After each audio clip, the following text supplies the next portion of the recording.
안녕하세요. 레알머니 원수경입니다. 우리나라의 ETF 시장은 지난 2002년 처음 문을 열었는데요. 당시에는 4개 종목 그리고 거래 대금은 3,400억 원에 불과했지만 불과 10년 만인 지난달에는 이 거래 종목은 136개, 거래 규모는 17조 원을 넘어섰다고 합니다. 글로벌 경제 위기 당시에도 꾸준한 성장을 이어오면서 50배 가까이 시장이 성장한 건데요. 이런 눈부신 성장의 뒷면에는 이 자산운용사와 일부 상품에 대한 쏠림 현상도 있었다고 합니다. 이 상위 4개 운용사의 전체 거래량의 90% 이상이 집중돼 있고요. 또 인버스 ETF나 레버리지 ETF 같은 파생형 상품이 전체 거래 상품의 80%를 차지하고 있다고 합니다. 하지만 반대로 생각해 본다면은 이렇게 많은 사람들이 찾는다는 거는 그만큼 매력적인 상품일 거란 뜻이 될 것 같은데요. 그래서 오늘 레알머니에서는 인버스 ETF와 레버리지 ETF에 대해서 알아보는 시간 준비했습니다. 오늘도 리더스코인스 서울재무설계센터의 김희규 센터장님 모시고 이야기 나눠보도록 하겠습니다. 안녕하세요. 네, 안녕하십니까. 한 주 동안 잘 지내셨죠? 네, 그럼요. 네, 제가 지난주에 설명 듣기로는 네. 이 ETF 정말 쏠림 현상이 심하다고 설명해 주셨던 걸 기억하는데요. 네. 이렇게 80%나 될 줄은 몰랐는데 네. 왜 이렇게 쏠림 현상이 심한 건가요? ETF는 뭐 코덱스 추종하는 ETF, 원래 ETF 같은 경우에는 어떤 투자의 어떤 하나의 대안으로서의 그 가치가 있지만 특히 저희 시장에서 ETF가 가지는, 특히 파생형 ETF가 가지는 시장 상황에 따른 어떤 하나의 대안 투자로서의 스파 투자로서의 대안으로서의 가치가 많이 평가가 되면서 그래서 많이 편중이 됐겠죠.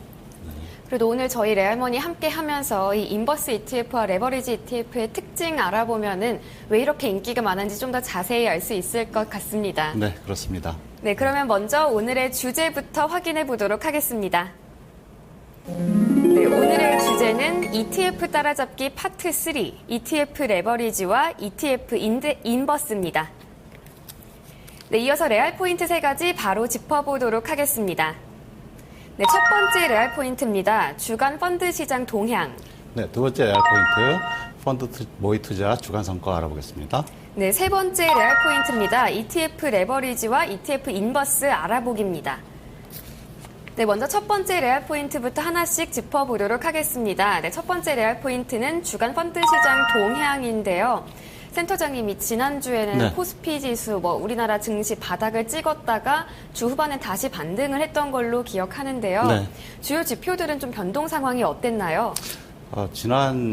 지난주에는 사실 다들 놀랐어요. 네. 어디까지 갈까 하다가 결국 마지막 순간에 어떤 반등이, 연극이음이 들어오면서 많이 반등이 있긴 했는데 그게 뭐 아직 어떤 추세가 된다고 보기에는 이른 시점이었던 것 같고요. 네. 일단 지난주 보면은 그러니까 저희 이 펀드의 성과 분석을 할 적에는 지난주에도 말씀드렸지만 통계는 매주 금요일 잡히고요. 네. 그러니까 금요일 기준가로 이제 작성을 하게 되니까 그거는 그 전날인 목요일까지의 성과를 반영을 하거든요. 네. 그러니까 저희가 주간 성과라고 해서 말씀을 드릴 적에는 사실은 그 전전주 목요일 날부터 그 전주 목요일까지의 시장 성과를 반영하는 게 매주 펀드 성과에 반영되고 있다는 점 다시 한번 말씀을 드리고요. 그렇게 놓고 보면은 주요 지수별로 주간 성과들을 저희가 살펴볼 적에는 코스피는 1850에서 1834로 조금 0.85% 떨어졌지만 그 중간에 한번 저 바닥을 갔다 왔죠. 1800 아래로 떨어졌었죠. 네, 1799까지 갔다 왔고요. 코스닥 같은 경우에는 525에서 시작해서 512.25에서 끝났지만 2.54% 떨어졌어요. 그렇지만 코스닥도 480까지 갔다 왔어요, 중간에. 그리고 코스피 200도 0.67% 하락하는 그런 장이었습니다. 네, 지난주에는 정말 끝을 모르고 내리던 코스피가 그나마 조정 국면에 접어들어서 참 다행이다라는 생각을 했는데요. 네. 아직도 좀 불안한 것 같아가지고 네. 걱정이 됩니다. 그렇죠. 그렇다면 국내 주식형 펀드들은 상황이 좀 어땠나요? 네, 우리 국내 주식형 펀드부터 먼저 보기로 하겠는데요. 국내 주식형 펀드는 주간 국내 시장 크게 V자로 요동치면서 국내 주식형 펀드 전체적인 수익률은 4주째 계속 약세를 이어갈 수밖에 없었고요. 네. 국내 주식형 펀드 전체를 놓고 보면은 한 주간에 0.97% 정도 하락했습니다. 모든 유형의 주간 성과가 더불어서 최근 1개월간의 성과, 누적 수익률, 그러니까 모두가 이제 마이너스로 전환이 됐고요, 지난주에는. 네. 그다음에 중소형 주식 펀드가 그나마 마이너스 1.86% 성과로 가장 저조했고요. 반면에 우리 코스피 200 추종하는 코스피 200 인덱스 계열 펀드들이 마이너스 0.57% 성적 보여주면서 가장 높은 성과를 기록을 했습니다. 배당 주식 펀드는 1.43% 떨어졌고요. 일반 주식 펀드도 1.04% 정도 하락하면서 한 주를 마감했습니다. 아무래도 이 코스피 지수의 낙폭보다 코스닥 지수가 더 많이 떨어져서 이 중소형주 펀드가 좀 타격 입지 않았나 싶은데요. 네, 그런 면이 분명히 있죠. 네. 네. 그렇다면 지난 한 주간 가장 좋은 수익률 기록한 국내 주식형 펀드 어떤 거였을까요? 네, 주식형 펀드 중에서는 지난주에는 이 와중에 아시겠지만 자동차 계열, 네. 자동차 쪽에 있는 펀드 주식들이 좀 괜찮은 성적을 거뒀어요. 그러다 보니까 펀드도 지난주 같은 경우에는 자동차 관련주들이 상대적으로 선방을 하면서 대신 자이언트의 현대차 그룹 선장지수형 펀드라는 게 있는데요. ETF죠. 한 주간 3.81% 상승했어요. 그래서 주간 성과 1위를 차지했고요. 그리고 또 삼성 코덱스 자동차 상장지수 ETF 이것도 3% 상승하면서 그 뒤를 이었고요. 주로 현대차 계열의 주식 비중이 높은 펀드들이 좋은 성과를 거뒀습니다. 자동차 펀드는 지난주에 이어서 계속 강세를 기록하고 있는 것 같은데요. 네. 나머지 국내 주식형 펀드가 좀 4주 연속 약세라니까 네. 투자자분들의 한숨 소리가 참 여기까지도 들리는 것 같습니다. 계속 봐야죠. 네. 그렇다면 국내 채권형 펀드들은 상황이 좀 어땠나요? 네, 채권형 펀드들도 뭐 그렇게 좋지는 않았어요. 최근에 어떤 글로벌한 금리 상승 움직임이 있지 않습니까? 그러니까 국내 채권 시장도 전반적으로 하락세로 반전이 됐었고요. 지금 지난주 한 주간 동안만 제가 국고채 만기별로 한번 자료를 뽑아봤는데요. 네. 일단 기간별로 봤을 적에 지난 한 주간에 국고채 1년물 같은 경우에는 1bp 변동이 했어요. 1bp 올라가지고 2.71%까지 갔고요. 3년물 같은 경우에는 2bp, 5년물은 5bp 올랐고요. 10년물은 3bp. 이렇게 올라가지고 지난 한 주간 동안의 변동이 플러스 방향으로 있었는데 보시면은 이것도 중기, 그러니까 5년짜리 네. 그런 것들이 좀 많이 변동을 타고 있어요. 그러다 보니까 이제 그걸 반영을 해서 국내 채권형 펀드들도 지난 한 주간에는 전체적으로 놓고 보면은 0.01% 하락하는 성적을 보여줬고요. 주로 이제 보유된 보유 종목 중에 이제 채권이 듀레이션이 긴 거 그렇게 돼 있는 어떤 중기 채권 펀드들 그런 펀드들이 가장 저조했어요. 중기 채권 펀드는 한 마이너스 0.16% 수익률을 거둬가지고 가장 저조했고요. 네. 반면에 초단기 채권 펀드는 항상 미미하지만 플러스의 수익률을 내고 있잖아요. 그러니까 0.03%의 수익률을 기록했고요. 또 일반 채권 펀드 전체적으로는 0.08% 하락했습니다. 반면에 BBB 이하 어떤 그런 데 투자하는 하이힐드 채권들은 0.01% 플러스의 성적을 거뒀습니다. 채권형 펀드들이 계속 상황이 좋지 않아서 그런지 또 지난 시간에는 이 채권형 펀드 시장에서 빠져나간 돈도 아주 많았다고 들었는데요. 네. 어느 정도 빠져나간 건가요? 지난 주간 동안에 그 펀드별 유형별로 지금 자산의 이동 규모 네. 그거를 한번 살펴보면은요. 지난 6월 21일부터 28일 사이를 보면은 국내 공모펀드 전체 설정액이 4조 한 6천억 정도, 4조 2천억이네요. 4조 4천억 정도가 감소가 했어요. 물론 여기에는 MMF 펀드에서는 5조가 빠졌는데 네. 주식형은 늘어났어요, 반면에. 그런데 이 중에서 순수한 채권형, 혼합형 빼고 순수 채권형만 저희가 집계를 해보니까 한 ETF 포함해서 1,067억 정도가 감소를 했더라고요. 그러다 보니까 이제 설정액이 그만큼 줄었고 그러니까 순자산액도 한 1,227억 정도 감소했습니다. 이 채권형 펀드들의 슬픈 기간이 과연 언제쯤 끝날지 참 궁금해지는데요. 네. 이번에는 해외 주식형 펀드들 상황 한번 짚어주실까요? 예, 지난주는 해외 주식 다 어려웠어요. 전체적으로. 근데 사실은 지난주는 일본 빼고는 네. 전부 다 마이너스를 기록을 했어요. 사실 해외 주식 펀드 전체적으로는 한 주간 동안에 1.4% 정도 하락을 했고요. 이거를 저희가 주요 투자 국가별로 한번 나눠서 볼 적에는 일본 주식 펀드는 니케이 지수가 쭉 떨어지다가 주말에 갑자기 쫙 반등을 했어요. 네. 그러면서 초반에 하락한 폭 다 만회하고 0.4% 상승하면서 끝났고요. 반면에 브라질 주식 펀드 같은 경우에는 지난주에도 계속 이어갔어요. 하락세를. 하지만 지난주에는 특이한 게 투자 심리가 조금 나아지고 그러면서 하락폭이 많이 줄어서 지난주엔 사실 0.84% 정도 하락하는 걸로 이제 마감을 했고요. 중국 주식 펀드 지난주에 뭐 우리 상해 종합주가지수 2,000 깨졌잖아요. 네, 2,000 그랬죠. 깨지고 오늘 이번 주에도 올라갔다 내려갔다 하고 있는데 오늘 다시 깨졌더라고요.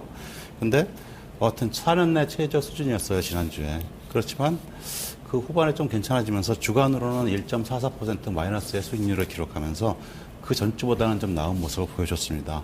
미국 주식 펀드는 뭐 2.07% 하락하면서 마감했고요. 유럽 주식 펀드 마이너스 3% 가깝게 2.95% 하락하면서 저조한 성과를 보여줬습니다. 지난주에는 이렇게 해외 주식형 펀드까지 전부 다 약세 기록했는데요. 네. 저희가 이렇게 일주일에 한 번씩 방송하면서 주간 펀드 시황을 짚어드리잖아요. 시청자 네. 여러분들께 참 요즘에는 매주 안 좋은 얘기만 드리는 것 같아서 좀 마음이 아픕니다. 이제 좋은 얘기가 나오겠죠? 곧. 좋은 얘기가 곧 네. 나오기를 기대하면서 이 네. 분위기를 바꿔서 두 번째 레알 포인트로 넘어가 보려고 하는데요.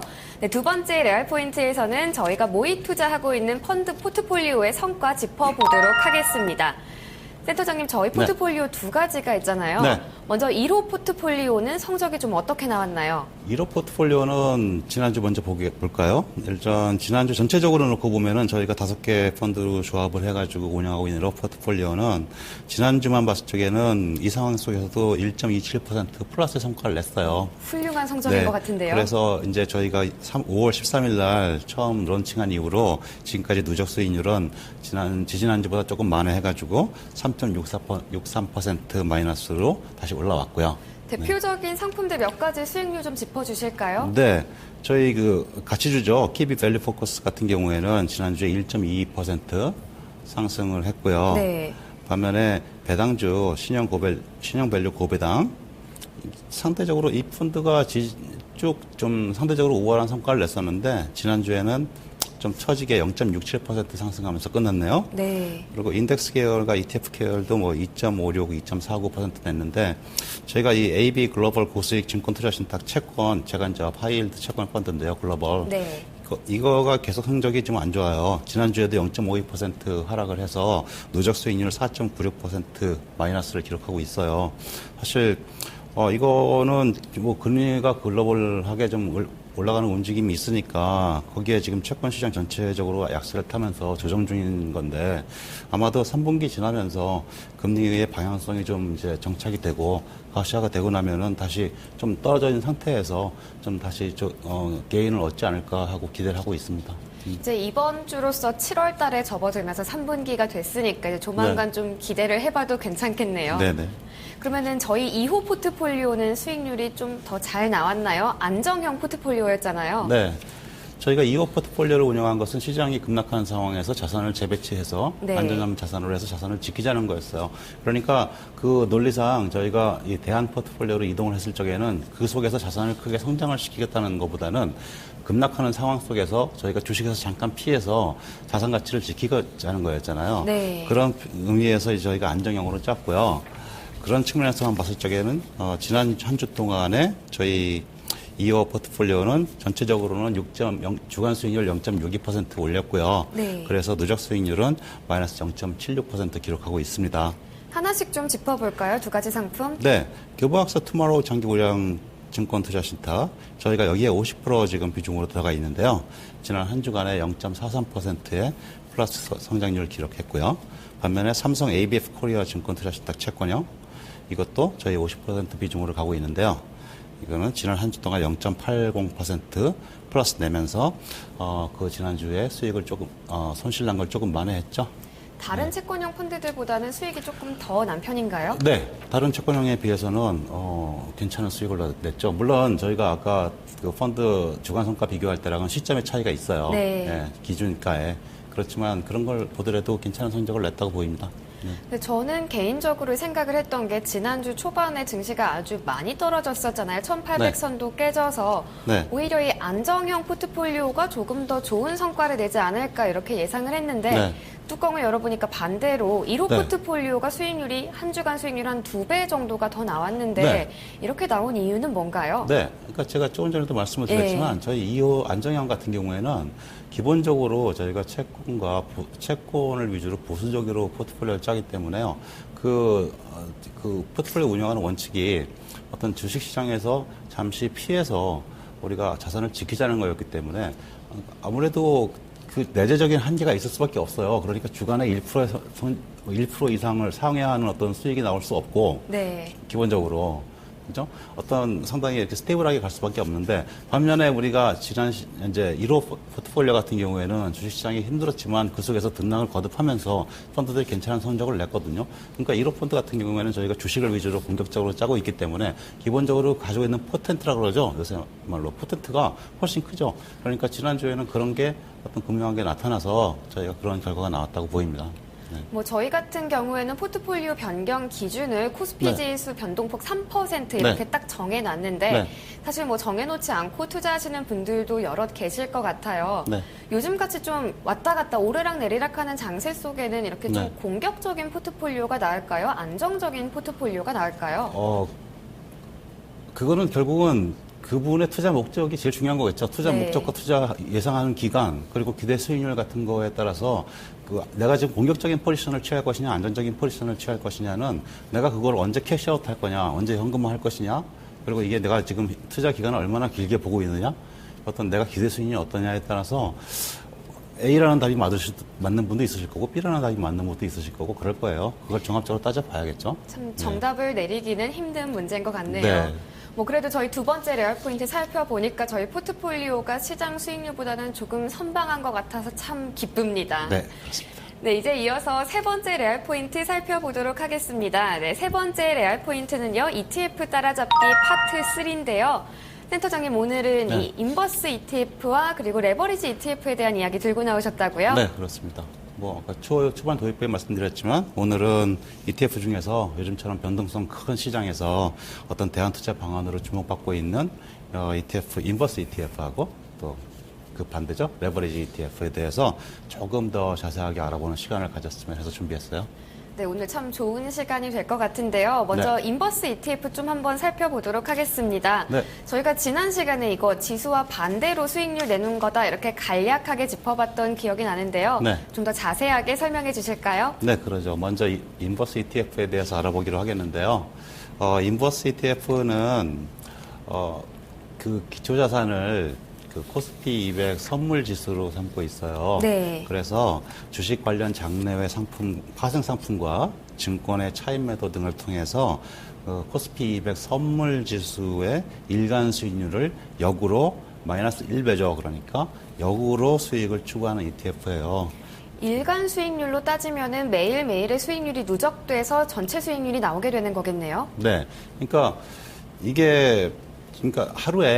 하루를 기준으로 봤을 적에 어떤 거래일을 특정 기준일에 우리가 그 코스피 200 선물 지수가 플러스 1이 올랐다 그러면은 우리 인버스 ETF는 그날 하루 동안에 마이너스 1이 나야 돼요. 그러니까 서로 반대되게 돼 있어요. 거꾸로 이번에는 퓨처 지수가 선물 지수가 마이너스 1이 나왔다 그러면은 그날에 인버스 ETF는 플러스 1이 나오게 돼 있는 거죠. 그런데 이게 또 많은 분들이 일간 수익률하고 기간 수익률이 그러면 똑같이 나와야 되는데 왜 다르게 나오냐 이런 질문도 많이 하신다고요? 네, 그런 질문 굉장히 많이 받아요. 이런 거죠. 어떤 분이 예를 들어서 내가 일주일 동안에 ETF에 투자를 했다. 일주일을 태웠는데 그 기간 동안에 지수를 보니까 그러니까 선물 지수가 누적 수익률이 마이너스 5였다. 마이너스 5%였다. 그렇다면은 플러스 5가 나와야 되는 거 아닌가요? 그렇죠. 그렇다면은 인버스니까 그 기간 동안에 플러스 5가 나와야 되는데 3.8밖에 안 나왔다. 이게 어떻게 된 거냐라고 하시거든요. 근데 그게 이제 일간 수익률하고 기간 수익률하고의 그 차이인데요. 그거를 제가 이제 설명을 해드리려고 도표를 준비를 했는데요. 표를 보면서 제가 말씀을 드릴게요. 네. 그러니까 어떤 분이 이 6일 동안 투자를 하시는데 처음 시작할 적에 퓨처 지수 저희 기준가가 100이었다고 치고요. 1일 차에 101이 돼가지고 1%의 수익이 이제 플러스가 됐어요. 일간 수익률이. 그러면 그날의 ETF는 마이너스 1%가 나는 거거든요. 예. 예. 그러면 그날 하루만 봤을 적에 인버스 효과가 100%예요. 정확히. 마이너스 그렇죠.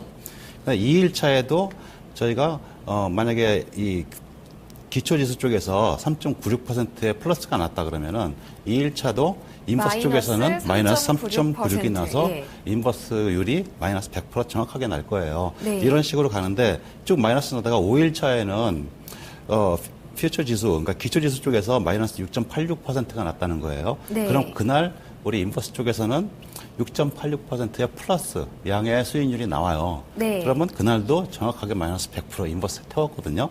그러면은 그 5일 동안에 하루하루를 놓고 봤을 적에는 일간 수익률은 정확히 마이너스 1배예요. 그렇죠. 그죠? 예. 그렇지만 우리가 이 기간을 0일차부터 시작해서 5일차까지 쭉 해가지고 기간 수익률을 탁 내보면은 우리 기초지수 쪽에서는 100에서 시작해서 95로 끝났거든요. 그러면은 마이너스 5% 났잖아요. 그렇죠. 반면에 우리 이쪽 인버스 ETF 쪽에서는 100으로 시작해가지고 103.8로 끝났어요. 그러면은 3.8%잖아요. 그죠? 네, 차이가 생기네요. 그렇죠. 그럼 마이너스 76%의 차이가 생기잖아요. 그러니까 인버스 레이트가 마이너스 76%였다는 거죠. 그러니까 일간 수익률은 정확히 마이너스 1배를 추정하지만 그게 기간이 다르고 그날의 변동폭이 다르기 때문에 기간을 따져보면 기간 수익률에서는 정확하게 마이너스 1배가 아니라는 거죠. 그러니까 그 점에 대해서는 그러니까 가끔 오해들을 하시는데요. 그건 명확하게 이해를 하시고 계신 게 좋겠어요. 그런데 이 일간 수익률하고 기간 수익률만 차이가 나는 게 아니라 누적 수익률에서도 경우에 따라서 차이가 생길 수 있다고요? 네, 그렇죠. 왜냐하면은 이게 인버스 ETF의 그 어떤 퍼포먼스는 제일 중요한 게 시장 변동성하고요. 네. 이게 얼마나 굴러가느냐, 투자 기간이 굉장히 중요해요. 그거에 따라 가지고는 이론적인 어떤 누적 수익률과 사실은 이론적으로는 그 실제 기초지수의 누적 수익률과 ETF의 인버스 ETF의 누적 수익률이 정확히 마이너스 1배가 나야 되거든요. 네. 항상 그러니까 누적으로 봤을 적에 그러면은 근데 그 사이에 갭이 떠요. 그게 변동성이 작을 때와 클 때를 제가 비교해 가지고요. 한번 표를 보면서 설명을 드려볼 텐데요. 우선 변동성이 작은 경우에는 어떻게 되는 건가요? 네, 일단 시장 변동성이 굉장히 상대적으로 작을 때 한번 보겠습니다. 이 네. 경우는 표가 지금 변동성 작은 경우의 성과라고 돼 있죠. 기간이 2008년 3월 27일부터 6월 27일까지 3개월 잡아봤는데요. 그때 위에 이렇게 회색으로 돼 있는 부분이 저희 기초지수인 그러니까 코스피 200 선물 지수의 누적 수익률이에요. 네. 밑에 선으로 돼 있는 그래프가 그러니까 인버스 ETF의 누적 수익률이거든요. 거울 같은 모양 그리고 있네요. 그렇죠. 예. 이제 이걸 이제 선대칭이라 그러죠. 네. 네. 근데 기초지수의 이 기간 동안의 기초지수의 변동성이 19.1%였거든요. 플러스 그러니까 맥시멈과 미니멈에 그러면은 ETF 수익률도 마이너스 19.1%가 나왔어야 돼요. 근데 이거를 사실 계산을 해보면은 마이너스 0.67% 정도가 떨어져요. 이거 왜 그러냐면은 예. 아까 말씀드린 그 기간 수익률과 일일 수익률의 차이 그거가 작용이 되고 그다음에 이게 기간이 기니까 3개월이 돼버리니까 그 정도의 수익률 차이가 나는데 사실은 마이너스 0.67%면은 그 갭이 그렇게 큰 건 아니잖아요. 그렇죠. 예, 그렇게 넘어가는데 반면에 두 번째 표를 보시면은 제가 시장 변동성이 아주 큰 경우에 놓였을 적에 ETF가 어떻게 되는지 한번 살펴보겠는데요. 네. 변동성이 클 경우에는 이거는 이제 같은 해 2008년 10월 17일부터 2009년 1월 14일까지 3개월간의 데이터인데 역시 같은 3개월이네요. 표를 보시면 아시겠지만 굉장히 변동성이 컸어요. 네. 기초지수가 오르락 내리락거리면서 변동성이 64%가 났거든요. 3개월 동안에. 그러니까 저희 그래프가 지금 일단 보시면은 ETF 그 파란색 선인데요. ETF의 그 누적 수익률이 일단 아까처럼 선대칭이 나오지가 않습니다. 그러네요. 후반부로 가면은 막 무너지죠. 차이가 많이 벌어지고 있는데요. 예, 그렇죠. 예, 그러니까 이게 장기간에 걸쳐서 이렇게 변동성 큰 시장에서는 아까 말씀드린 그런 원리 때문에 갭이 많이 떠요. 이 경우에는 지금 기초지수 연 변동성 64%에서 시작 잡았는데 이게 90일 지나니까 마이너스 19% 거의 10%에 가까운 차이가 떠버렸거든요. 네. 그러니까 이런 점도 한번 감안을 하셔야 되고요. 이런 특성 잘 아셔야 되니까 그렇기 때문에 결국 인버스 ETF는 그래서 어떤 장기간에 걸친 지속적인 투자의 수단으로 삼는 분들은 별로 없으세요. 사실은 그 특성상. 그러니까 그런 어떤 장기간에 지속적인 투자의 대상으로 삼는 거는 별로 이렇게 효율적이지 못한 거고요. 시장이 어떤 지속적으로 하락이 예상될 적에 시장이 앞으로 계속해서 떨어지겠다라는 게 예상될 적에 어떤 그 상황에서 이 떨어지는 상황 속에서 내가 포지션을 반대로 잡음으로써 추가적인 수익을 확보하기 위한 수단으로서 스팟 투자하시는 것이 대부분의 경우고 또 그게 가장 효과적인 방법이라고 생각합니다. 네, 인버스 ETF 투자할 때에는 장기 말고 단기로 투자하라는 점 꼭 기억해야 할 것 같네요. 네. 근데 인버스 ETF 말고도 또 이렇게 시장 하락 국면에 수익률 낼 수 있는 상품이 뭐 공매도라든가 다른 여러 가지가 있잖아요. 네, 저희가 이거랑 비교했을 때 인버스 ETF의 장점은 뭔가요? 예, 저희가 시장이 쭉 하락할 것이 예상된다라든지 아니면 어떻게 될지 모르지만 내가 어떤 하락 국면에 대응하는 포지션을 잡을 적에 저희가 택할 수 있는 수단이 종목 쪽에서 봤을 적에는 가장 기본적으로 대주매도 있고요. 네. 그러니까 빌려서 사는 거죠, 공매도 하는 거. 그 다음에는 저희가 선물을 팔아야죠. 그렇죠. 예, 그죠. 근데 이렇게 세 가지 반면에 코덱스 인버스 ETF가 가능한 수단이 되잖아요. 이렇게 세 가지 놓고 봤을 적에 첫 번째 우리가 이것도 표로 제가 보여드릴게요. 증권사 우리 인버스 ETF 같은 경우에는 증권사 주식 거래하면은 거기서 살 수 있고요. 그다음에 최대 손실이 나더라도 투자 손실에 그러니까 내가 투자한 자금 원금의 100%를 넘지가 않아요. 그리고 최소 투자액이 한 주도 살 수 있거든요. 그러니까 네. 뭐 인버스 같은 경우에는 지금 10,000원이 안 되니까 내가 최소로 하면 10,000원 가지고도 내가 투자를 할 수 있다는 얘기고요. 반면에 저희가 대주 매도를 하려면은 저희가 증권사에 신용계좌 개설해야 되고요. 또 증거금 납입하고 그 다음에 이제 대주 해가지고 파는 거잖아요. 그러면은 최대 손실 가능성의 레인지를 봤을 적에는 대주 매도 같은 경우에는 상황이 내가 원하지 않는 방향으로 갔을 적에는 최악의 경우에 내가 원금 100% 까먹고 더 이럴 수도 있거든요. 이자 비용도 있고. 그리고 최소 투자액도 내가 살려는 금액의 한 40에서 경우에 따라서는 100% 증거금 납입을 해야 되니까 초반에 큰 돈이 들어가고요. 선물 매도는 뭐 잘 아시겠지만 이것도 선물 계좌 개설을 거래하는데 당연히 원금 100% 이상 손실 가능하시고요. 기본 일탁금 1,500만 원 들어가고요. 하니까 결국 내가 어떤 나의 투자 스타일이 어떠냐, 그리고 내 시장에서의 포트폴리오가 어떠냐에 따라 다르지만 일반적인 투자자의 경우에는 어떤 그 인버스 ETF가 상대적으로 가져다주는 메리트가 크다고 보이죠. 네, 저희가 이렇게 인버스 ETF 특징 살펴봤는데요. 확실히 좀 최소 투자 금액이 작고 이 투자 위험도 작다는 점이 장점인 것 같습니다. 네. 그렇다면 레버리지 ETF 넘어가 볼까 하는데요. 네. 어떤 상품인지 간략하게 설명해 주실까요? 네. 레버리지는 간단하게, 레버리니까 지렛대잖아요. 레버리지. 네. 그러니까 레버리지는 코스피, 아까 우리 인버스 같은 경우에는 기초지수가 코스피 200 선물지수였잖아요. 근데 우리 레버리지는 기초지수가 코스피 200 지수입니다. 그래서 ETF랑 주식 관련 파생 상품을 통해서 코스피 지수의 하루 등락률, 일간 등락률을 정확히 2배 추정하도록 만들어가는 ETF고요. 예. 그러니까 쉽게 말해서 기초지수인 코스피 200이 오늘 플러스 1 났다. 그러면은 플러스 2가 나는, 그렇죠. 그리고 마이너스 1이 나면은 마이너스 2가 2가 나는 나는 그런 상품 되는 네, 것 같은데요. 그렇게 되는 거죠. 이 네. 경우에도 또 일간 수익률하고 기간 수익률이 달라질 수 있다고요? 네, 아까 리버스랑 똑같아요. 리버스 ETF처럼 일간 수익률, 기간 수익률은 당연히 차가 나고요. 그거 뭐 똑같은 표를 같이 보여드려도 되는데요. 하여튼 내가 하루하루를 보면은 정확히 200%의 네. 레버리지 효과를 거둘 거예요. 일간 수익률은. 그렇지만 그날의 변동폭이 다르고 기초지수에.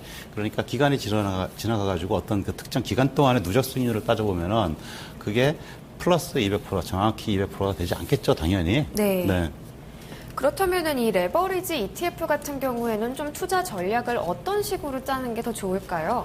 레버리지 ETF 같은 경우에는 인버스랑 마찬가지죠. 결국은 어떤 장기간에 걸린 지속적으로 투자를 하기에는 맞지는 않아요. 네. 그런데 어떤 특정한 상황이 예상되거나 특정 상황 안에 들어가 있을 적에 그러니까 주가가 계속 상승한다. 좋은 네. 거는 주가가 계속 상승한다. 그런 상황이 되면은 단기적으로 수익을 확보하기 위한 어떤 스팍성으로 사용을 하시는 게 가장 효율적이겠죠.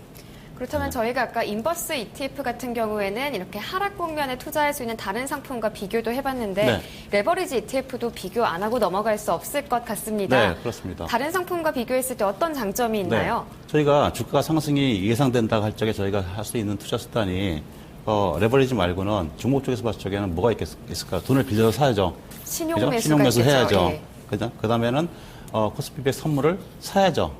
네. 그러니까 그렇게 세 가지 놓고 비교해 보면은 레버리지는 마찬가지죠. 투자원금의 100% 이상 손실 날 일이 없고요. 그 다음에 거래 단위가 작으니까 한 주만 사도 되니까 12,500원 정도 할 거예요. 그러니까 그 정도는 살 수 있고요. 반면에 신용 매수 하려면은 자금을 돈을 빌려 가지고 사야 되는 거고 그러다 보면은 내가 원하지 않는 방향으로 풀렸을 적에는 원금의 100% 이상 손실 가능하시고요. 예. 그리고 또 이자 비용이 들잖아요. 보증금도 내야 되지만 이자가 요즘 한 10% 되죠? 네, 비싸네요. 10% 내외 이자도 내야 되고요.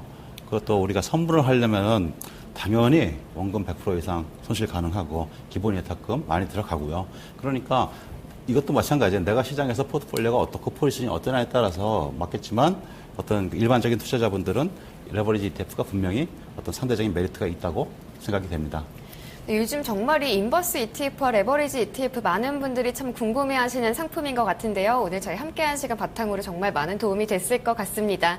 센터장님 오늘도 좋은 말씀 고맙습니다. 네, 고맙습니다. 네, 오늘 저희 레알머니에서는 이 ETF 상품 중에서도 특히 인기가 있는 파생형 ETF인 레버리지 ETF와 인버스 ETF에 대해서 알아봤는데요. 두 상품 모두 장기 투자보다는 단기 투자에 적합하다는 점 기억하시길 바라겠습니다. 레알머니 오늘 준비한 순서는 여기까지입니다. 그럼 저는 내일 이 시간에 다시 인사드리겠습니다. 고맙습니다.